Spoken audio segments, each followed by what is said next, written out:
اللہ ہمیں تعداد عزیز اہل حق کے ساتھ وابستہ رکھے۔ پرفتن دور ہے، اس پرفتن دور کے اندر دن بدن نئے فتنے جنم لے رہے ہیں، اور ان فتنوں سے بچنا سوائے اس کے کہ بندہ اہل حق کے ساتھ رہے ناممکن ہے۔ اس لیے یہ دعا کرنی چاہیے کہ اللہ ہمیں ہمیشہ حق کے ساتھ رکھے۔ قیامت کے قریب کا زمانہ ہے، اور قیامت کے قریب فتنے ایسے ہی نکلتے رہیں گے۔ اللہ رب العالمین پوری امت مسلمہ کی ایمان کی حفاظت فرمائے۔ پچھلے جگہ پر میں نے جناب رسول اللہ صلی اللہ علیہ وسلم کی ہجرت کے حوالے سے سیرت طیبہ پر کچھ معروضات آپ کے سامنے پیش کی تھی۔ یہ رسول اللہ صلی اللہ علیہ وسلم کی زندگی کا ایک انمول سفر ہے، اور یہ سفر کوئی آپ صلی اللہ علیہ وسلم کا اپنی مرضی سے نہیں بلکہ اللہ کی منشا سے ہوا۔ اللہ تعالیٰ کی خواہش کے مطابق اپنے پیغمبر کو حکم دیا کہ اب آپ مکہ مکرمہ چھوڑ کر مدینہ طیبہ تشریف لے جائیں۔ یہ سفر اتنا مبارک ثابت ہوا کہ اس سفر کی برکت سے اللہ نے مدینہ کو اسلام کا مرکز بنا دیا۔ مدینہ طیبہ سے حق و صداقت کی آواز نکلنے والی وہ لوگوں نے بہت جلدی قبول کی۔ جو لوگ 2-3 سال سے مانوس ہوئے تھے وہ اس قدر محبت کرنے لگے کہ جناب رسول اللہ صلی اللہ علیہ وسلم کے دائیں بائیں آگے پیچھے ہر طرف سے دیوانہ وار کھڑے ہو گئے، اور پھر دنیا کو بتلا دیا کہ محبوب صلی اللہ علیہ وسلم کی محبت ایسے کی جاتی ہے۔ ایک اجنبی آدمی آ کر علاقے میں آباد ہو جائے تو لوگ اس سے اتنا جلدی مانوس نہیں ہوتے جتنا وہ آقا کریم محمد رسول اللہ صلی اللہ علیہ وسلم سے مانوس ہی نہیں ہوئے بلکہ جانثار خوددار وفادار بنے۔ یہ اللہ کی اپنی منشا تھی، اور اس ہجرت میں اللہ رب العالمین نے خود نصرت کا وعدہ فرمایا کہ ہجرت تم کر کے جا رہے ہو، میں تمہاری نصرت کروں گا۔ دین کا کام ہجرت اور نصرت سے پھیلا ہے، جیسے کہ ہمارے تبلیغی احباب کہتے ہیں کہ ہم لوگ ہجرت کر کے آئے ہیں، آپ ہماری نصرت کرو، اللہ دین کو پھیلا دے گا۔ تو رسول اللہ صلی اللہ علیہ وسلم نے مکہ مکرمہ سے ہجرت کی۔ اللہ نے خود فرمایا اِلَّا تَنْصُرُوهُ فَقَدْ نَصَرَهُ اللَّهُ، اگر تم لوگ میرے نبی کی مدد نہیں کر سکے تو میں اللہ نے مدد کی ہے۔ اگر تم لوگ نصرت نہیں کر سکے تو میں اللہ نے اپنے نبی کی نصرت کی ہے۔ تو معلوم ہوا کہ ہجرت اور نصرت دین کی اشاعت کے لیے دونوں چیزیں ضروری ہیں۔ دین کو سربلندی دینے کے لیے اللہ نے یہ ضابطہ رکھا ہے کہ ہجرت اور نصرت۔ اللہ نے کیسے نصرت فرمائی کہ آپ صلی اللہ علیہ وسلم گھر سے نکلتے ہیں، تلواروں کے سائے تلے پیر سفر کر کے جاتے ہیں، تو یہ اللہ کی نصرت ہے۔ ایک مٹھی اٹھا کر کفار کی طرف پھینکتے ہیں تو وہ ان سب کو نابینا کر دیتی ہے، وقتی طور پر ان کی آنکھیں بند ہو جاتی ہیں، تو یہ اللہ کی نصرت ہے۔ سیدنا علی المرتضیٰ شیر خدا رضی اللہ عنہ کا سینکڑوں تلواروں کے سائے میں آ کر ایک بستر پر سو جانا، یہ اللہ کی نصرت ہے۔ رحمت کائنات صلی اللہ علیہ وسلم کا صدیق اکبر کے گھر تک بغیر کسی کے دیکھے پہنچ جانا یہ اللہ کی نصرت ہے۔ صدیق اکبر کا بلا کسی جھجک آپ صلی اللہ علیہ وسلم کے ساتھ چل پڑنا یہ اللہ کی نصرت ہے۔ اور صدیق اکبر کا اپنا سارا مال آپ صلی اللہ علیہ وسلم کی خدمت میں پیش کرنا یہ اللہ کی نصرت ہے۔ اور پھر اونٹنیوں کو پہلے تیار کر کے رکھنا یہ اللہ کی نصرت ہے۔ صدیق اکبر کا آپ صلی اللہ علیہ وسلم پر فدا ہو جانا، اپنا مال جان سب کچھ قربان کرنے کے لیے تیار ہونا یہ اللہ کی نصرت ہے۔ اور پھر غار کے اندر رسول اللہ صلی اللہ علیہ وسلم اور صدیق اکبر دونوں دشمن سامنے کھڑا ہے، محفوظ رہے یہ اللہ کی نصرت ہے۔ پھر غار سے نکل کر مدینہ طیبہ تک امن کے ساتھ پہنچ جانا یہ اللہ کی نصرت ہے۔ جب غار سے نکل کر چلے تو سراقہ بن مالک تعاقب کر رہا ہے۔ 100 اونٹوں کا لالچ دیا گیا کہ جو محمد صلی اللہ علیہ وسلم کا سر لائے گا یا محمد صلی اللہ علیہ وسلم کو گرفتار کر کے لائے گا 100 اونٹ دیے جائیں گے۔ 100 اونٹ بہت بڑا انعام ہے۔ آج آپ اندازہ لگا لو کہ ایک اونٹ کی قیمت اگر 5 لاکھ روپے لگاؤ تو 100 اونٹ 5 کروڑ بنتے ہیں۔ 5 کروڑ روپے انعام دیا گیا۔ وہ راستے میں تعاقب کر رہا ہے تو دوران تعاقب اس کے گھوڑے کا دم سجانا یہ اللہ کی نصرت ہے۔ پھر اس کا معافی مانگنا کہ مجھے معافی دے دو، میں واپس جاتا ہوں، اور اس کے گھوڑے کا صحیح سلامت نکل آنا، اور پھر گھوڑے کا پر سوار ہو کر دوبارہ حملے کا ارادہ کرنا اور دوبارہ اس کے گھوڑے کا دم سجانا یہ اللہ کی نصرت ہے۔ اور پھر اس کا وہیں پر مسلمان ہو جانا، تیسری مرتبہ کا واقعہ پیش آیا، دل سے اسلام قبول کر کے واپس لوٹا یہ اللہ کی نصرت ہے۔ آپ صلی اللہ علیہ وسلم کا راز اللہ نے ظاہر نہیں ہونے دیا یہ اللہ کی نصرت ہے۔ اللہ تنصروہ فقد نصرہ اللہ۔ اور جب مدینہ کے گرد پہنچے تو مدینہ والے روزانہ ان کو پتہ چلا کہ محبوب آ رہے ہیں، اپنی چھتوں پر چڑھ جاتے ہیں، پہاڑوں پر چڑھ جاتے ہیں، انتظار کرتے ہیں۔ صبح صبح سارے اپنے اپنے چھتوں پر چڑھ جاتے ہیں، انتظار میں ہیں کہ کب محبوب آئیں گے۔ اور ایک دن انتظار کر کر کے واپس چلے گئے۔ ایک یہودی جو کسی کام کے لیے اپنے گھر کی چھت پر چڑھا تو وہ عجیب منظر دیکھتا ہے۔ کیا دیکھتا ہے کہ مختصر قافلہ آ رہا ہے اور اس قافلے کے اندر ایک نور نبوت چمکنے والی ذات ہے جس کے نشانی پر نور نبوت چمک رہا ہے۔ ایک وہ ذات آ رہی ہے، بادلوں نے سایہ کیا ہوا ہے یہودی، اور مسلمانوں کو کہتا ہے کہ لوگوں تمہیں خوشخبری دیتا ہوں کہ جس کی تم انتظار کرتے ہو وہ آ رہے ہیں، یہ اللہ کی نصرت ہے۔ وہ انتظار کے لیے آواز دے رہا ہے۔ مدینہ والے سارے اکٹھے ہو گئے، اکٹھے ہو کر محبوب کا استقبال کرتے ہیں، یہ اللہ کی نصرت ہے۔ اللہ نے فرمایا تم ہجرت کرو میں تمہاری نصرت کروں گا۔ اب سبھی جب آپ صلی اللہ علیہ وسلم گئے سبھی انتظار میں ہیں کہ ہمارے مہمان ملیں گے، ہمارے مہمان ملیں گے، ہمارے مہمان ملیں گے، منتیں کر رہے ہیں ہمارے گھر تشریف لائیے، ہمارے گھر تشریف لائیے۔ تو یہ اللہ کی نصرت ہے۔ اور ابو ایوب کے مقام پر آپ صلی اللہ علیہ وسلم کی اونٹنی کا رک جانا اور ابو ایوب کا مہمان میزبان بن جانا رسول اللہ کا یہ اللہ کی نصرت ہے۔ تو یہ اللہ فرما رہے ہیں الا تنصروہ فقد نصرہ اللہ۔ اگر تم مدد نہیں کر سکے، صحابہ کیسے مدد کرتے؟ وہ تو خود پریشان تھے، کفار کے ظلم و ستم سے خود پریشان تھے۔ اجازت مانگتے، اجازت دیجیے ہم مقابلہ کریں۔ حکم آتا فاعفوا واصفحوا، معاف کرو درگزر کرو، ان کو کچھ نہ کہو، برداشت کرو، ابھی معاف کرو درگزر کرو، معاف کرو درگزر کرو۔ تلوار اٹھانے کی اجازت نہیں ہے، مقابلہ کرنے کی اجازت نہیں ہے، معافی کا حکم ہے، درگزر کا حکم ہے۔ صحابہ تو کچھ کر نہیں سکتے، وہ خود آپ صلی اللہ علیہ وسلم کے حکم کے منتظر ہیں کہ آپ صلی اللہ علیہ وسلم نے حکم دے اور ہم یہاں سے چلے جائیں۔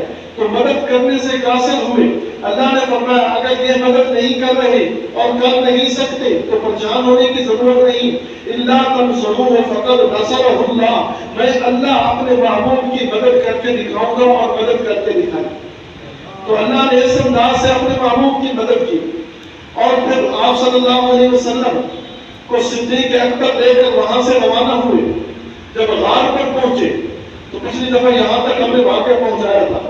جب غار پر پہنچے، غار کے بہانے پر پہنچے، اب مؤرخین یہ لکھتے ہیں کہ اس وقت غار ایسی تھی کہ غار کی 6000 فٹ بلندی ہے، اور اس بلندی پر صدیق اکبر جب وہاں پہنچے تو غار کا منہ بالکل چھوٹا تھا، کھڑے ہو کر آدمی داخل نہیں ہو سکتا، بیٹھ کر بھی داخل نہیں ہو سکتا۔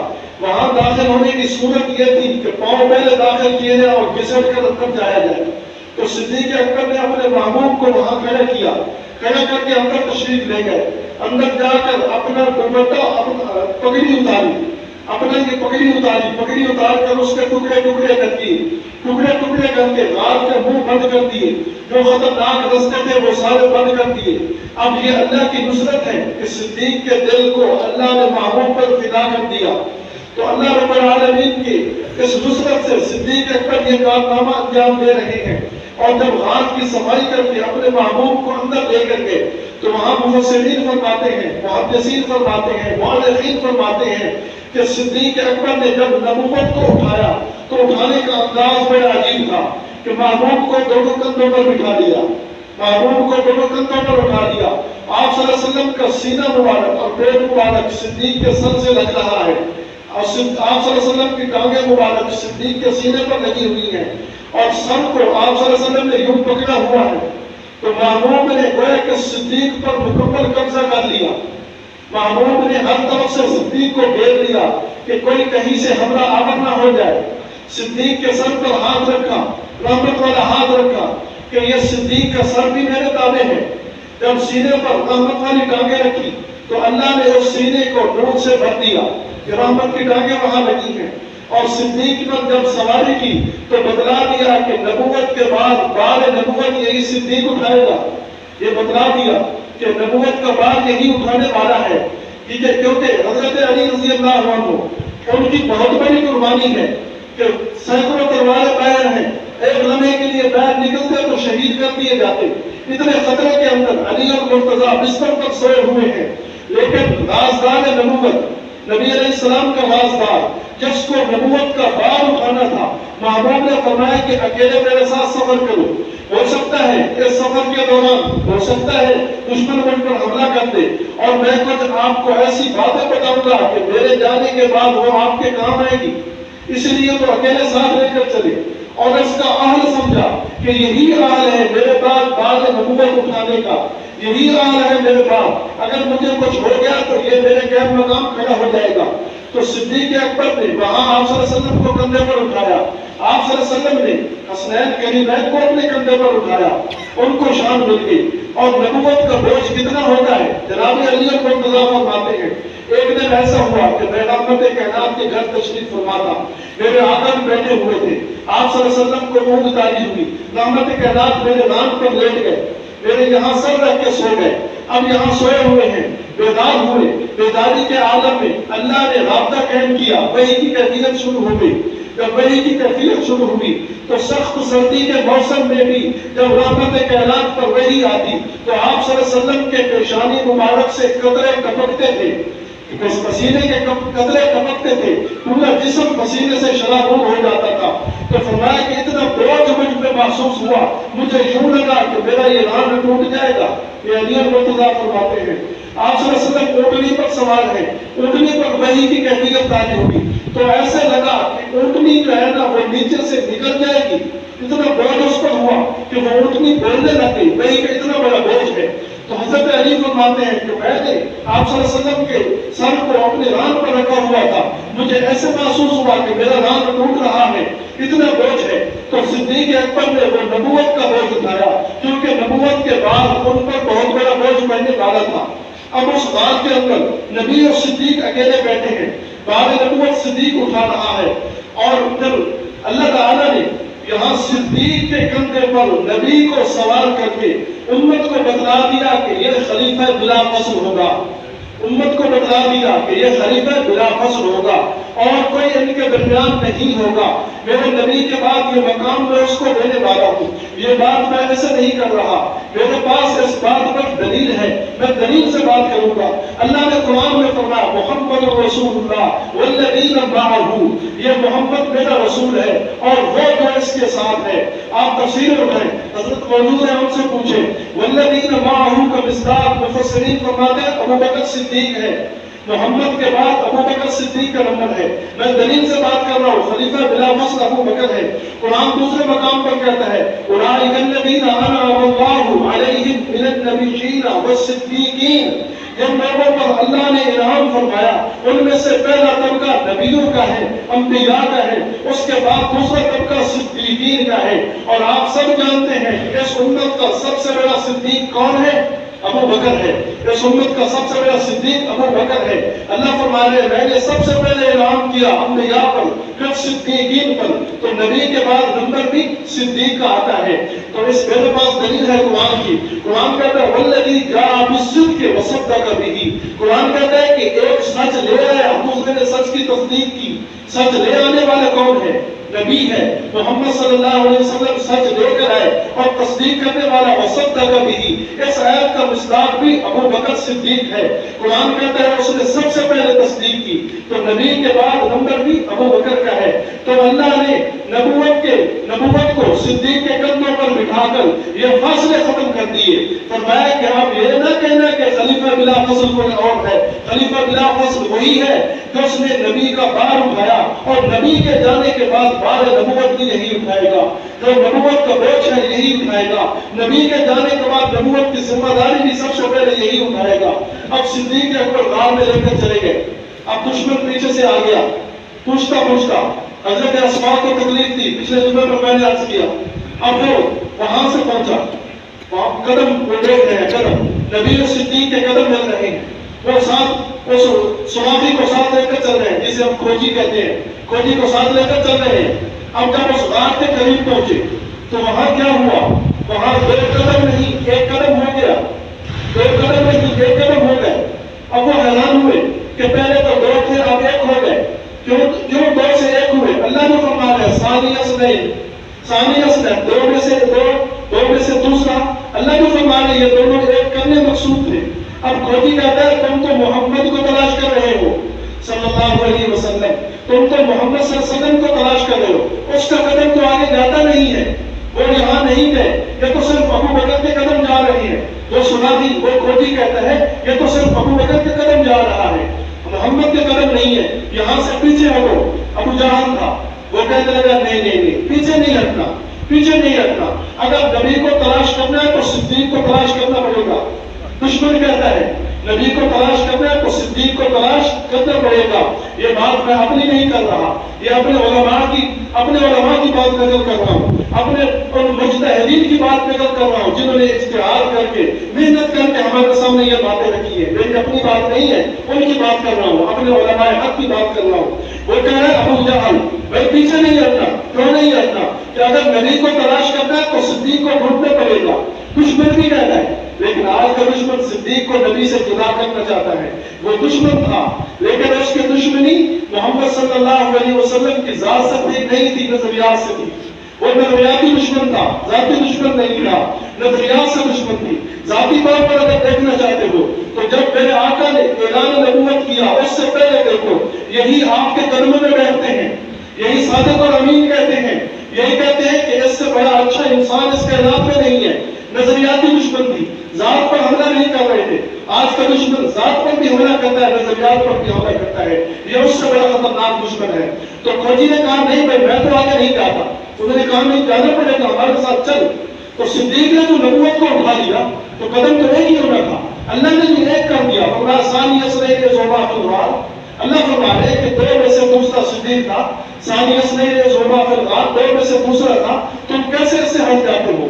تو اب صدیق اور نبی یہ دونوں وہاں پہنچ گئے. اب ابو بکر صدیق نبی کو وہاں لے کر گئے. اب دیکھو اللہ نے فرمایا واللہ یعصمک من الناس, میں تمہاری حفاظت کروں گا. اب نبی صدیق کے پاس چلے گئے. نبی صدیق کے پاس گئے. صدیق نے نبی کی رہبری کی. اب دونوں اکٹھے جا رہے ہیں. اب اللہ نے فرمایا واللہ یعصمک من الناس, اے میرے محبوب پریشان نہ ہونا, گھبرانا نہیں, میں تمہاری حفاظت کروں گا. اللہ اپنے نبی کو فرما رہے. میں ایک مثال دے کر بات سمجھاتا ہوں. ایک آدمی کہے کہ آپ گاڑی لے جائیں, میں آپ کی گاڑی کی حفاظت کروں گا. ایک آدمی کہتا ہے آپ گاڑی لے جائیں, میں جو ہے سپورٹی کروں گا, میں آپ کی گاڑی کی حفاظت کروں گا, میں آپ کی گاڑی کا محافظ بن جاتا ہوں, آپ چلیں. تو وہ جب گاڑی کی حفاظت کرے گا تو گاڑی کے اندر جو کچھ ہوگا وہ بھی تو محفوظ رہے گا نا, دشمنوں سے وہ بھی تو محفوظ رہے گا.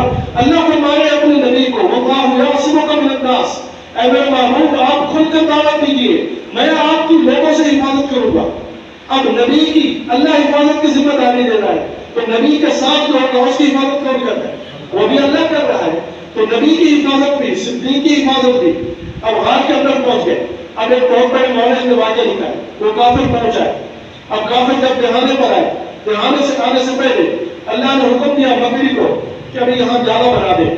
اس نے جالا بنا دیا. غار کا منہ بالکل چھوٹا تھا، اب شاید بڑا ہو گیا ہو. جب لوگوں نے دیکھا بڑے مبارک ہیں. اللہ تعالیٰ ہم سب کو وہاں ادب سے جانے کی توفیق عطا فرمائے، اپنے آقا کی وہ یادیں دیکھنے کی توفیق عطا فرمائے. تو آپ صلی اللہ علیہ وسلم وہاں تشریف لے گئے. صدیق اکبر کے اندر چلے گئے. بکری کو حکم دیا کہ تم یہاں جالا بنا. اس نے جالا بنا دیا. کبوتری کو حکم دیا تم وہاں انڈے دے دو. اس نے انڈے دے دیے. اب دشمن آ گیا. اب دشمن وہاں سے وہاں پر کھڑے ہوئے تب سے کر رہا ہے یہی ہوں گے. وہ کہتے ہیں نہیں یہاں کیسے ہو سکتے ہیں؟ اگر یہاں آتے تو یہ جالا بھی پڑا ہوا ہے اور انڈے بھی پڑے ہیں، یہاں اندر جاتے تو پھر یہ تو ایسے مناظر نہیں ہوتے. یہ تو بالکل رستہ صاف ہونا تھا. ابھی کل ہی تو نکلے ہیں. یہاں تو بالکل ایسا معاملہ ہو رہا ہے کہ یہاں ایسے نہیں ہے.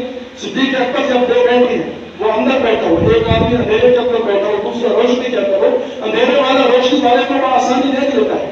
صدیق اکبر دیکھ رہے ہیں. اگر وہ بھی بیٹھ کر دیکھتے، رات کو منہ چھوٹا تھا، بیٹھ کر دیکھتے تو وہ بھی نبی اور صدیق تک پہنچ جاتے. لیکن بیٹھنے کی اللہ نے توفیق نہیں دی. وہ وہیں کھڑے رہے. اور صدیق اکبر قرآن حکیم کہتا ہے لا تحزن ان اللہ معنا. لا تحزن ایک ہوتا ہے خوف اور ایک ہوتا ہے غم. بات سمجھنا. قرآن کہتا ہے لا تحزن، غمگین نہ ہو. غم ہوتا ہے دوسرے کا، خوف ہوتا ہے اپنی ذات کا. اپنی ذات کا خوف ہوتا ہے، غم ہوتا ہے دوسرے کا. اب صدیق اکبر وہ رو رہے ہیں. کیوں رو رہے ہو؟ فرمایا کہ محمود دشمن پہنچایا ہے، نقصان پہنچائے گا. اللہ نے وہی نازل فرمائی. فرمایا اپنے دوست کو کہہ دو لا تحزن، غم نہ کرو، ان اللہ معنا، اللہ ہمارے ساتھ ہے. اور جس کے ساتھ اللہ، اس کو غم کرنے کی کوئی ضرورت نہیں ہے.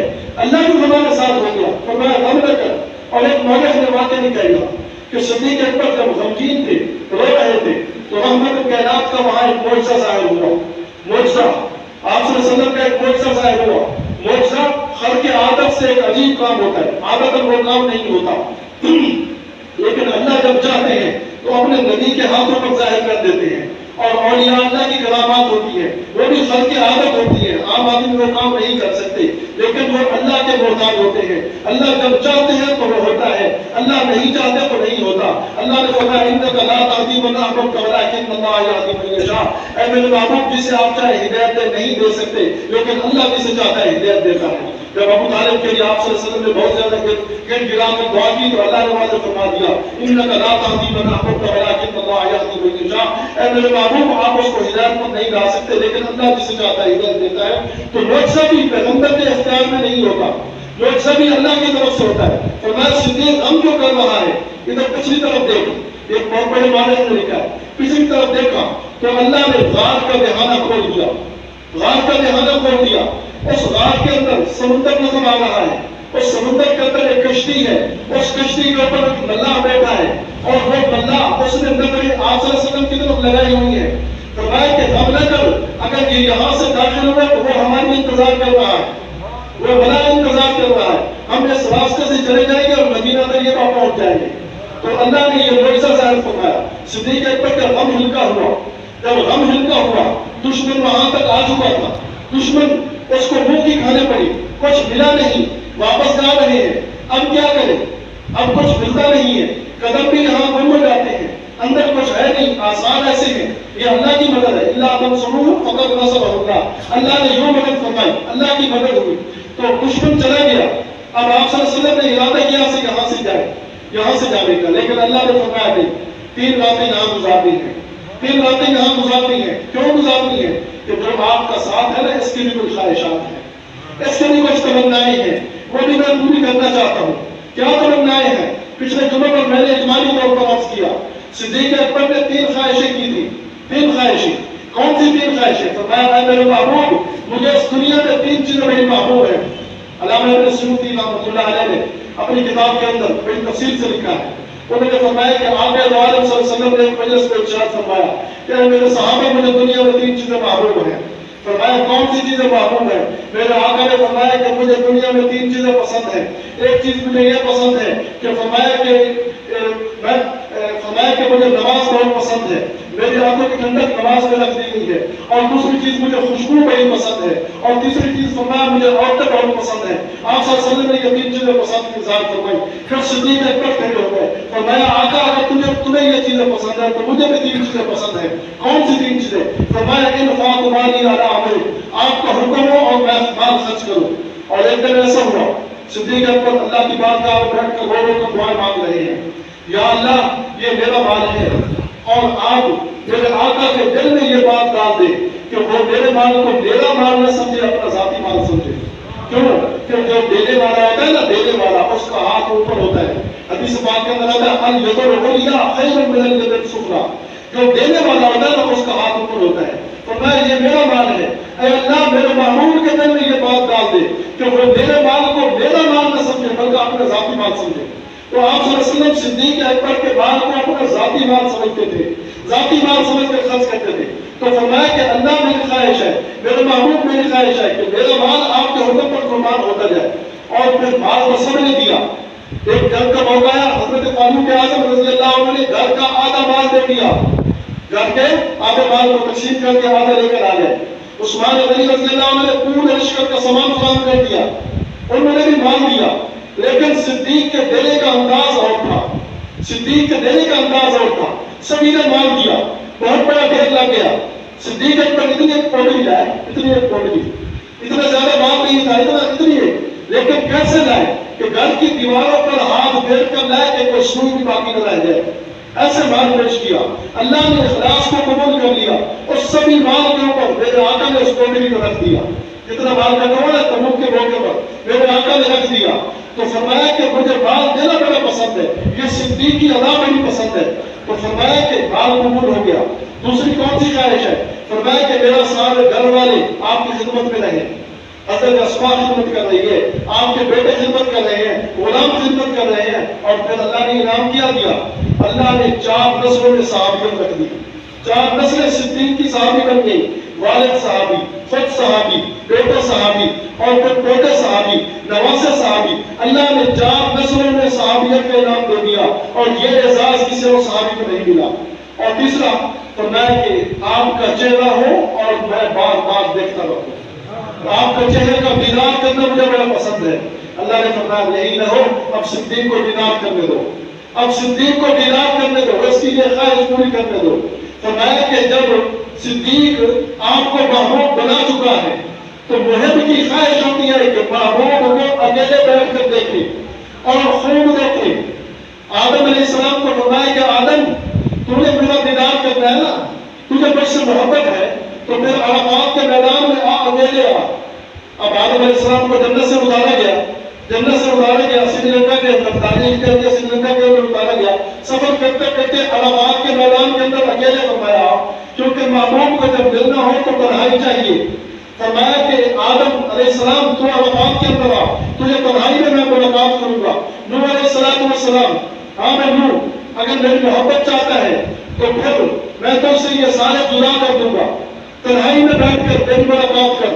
نوح علیہ السلام نے تنہائی میں بیٹھ کر اللہ کی ملاقات کی، اللہ تعالیٰ سے ملاقات کی، گفتگو ہوئی، اللہ تعالیٰ سے راز و نیاز کی باتیں ہوئی. ابراہیم علیہ السلام سے فرمایا کہ تم نے محبوب بنا چکا ہے نا، تو پھر محبوب سے ملاقات کرنی ہے تو آگ کی تنہائی میں جانا پڑے گا، تنہائی میں ملاقات کر. تو جب محبوب سے بندہ ملنے جاتا ہے تو تنہائی چاہیے. اللہ نے جب اپنے محبوب کو بلایا تو فرمایا کہ اب معراج پر آنا ہے، اکیلے آنا ہے. جبریل نے بھی محبت کا اظہار کر دیا. فرمایا ہاں تم نے مجھ سے محبت کرنا چاہتا ہے تو سدرۃ المنتہا پر اکیلے آ کر، کسی اور کو ساتھ میں لایا کر. فرمایا کہ جب سب کو تنہائی چاہیے تو ابو بکر کو بھی تنہائی چاہیے. ابو بکر کو بھی میں تنہائی میں ملاقات کرنے دیتا ہوں. فرمایا آؤ نا ملاقات کرو. اب 3 دن 3 راتیں قرآن کہتا ہے نا وَرَتِّلِ الْقُرْآنَ تَرْتِيلًا، میرے محبوب کا جسم مبارک مجسمہ قرآن ہے. میرا اگر قرآن کی تفسیر دیکھنی ہے تو میرے محبوب کا جسم دیکھو. فرمایا قرآن کہتا ہے وَرَتِّلِ الْقُرْآنَ تَرْتِيلًا، قرآن کو ٹھہر ٹھہر کے پڑھو، ٹھہر ٹھہر کے پڑھو. ایک حافظ اگر اس کو بٹھا دیا جائے نا تو وہ 7-8 گھنٹے میں قرآن پورا کر لے گا. 15 منٹ میں پڑھا پڑے جاتا ہے، 7-8 گھنٹے میں 10 گھنٹے میں قرآن پورا کر لے گا. لیکن میرے محبوب کا جسم مجسم قرآن ہے، مجسمہ قرآن ہے. اللہ نے فرمایا وَرَتِّلِ الْقُرْآنَ تَرْتِيلًا، قرآن کو پڑھنا ہے ٹھہر ٹھہر کے پڑھو، آرام سے پڑھو.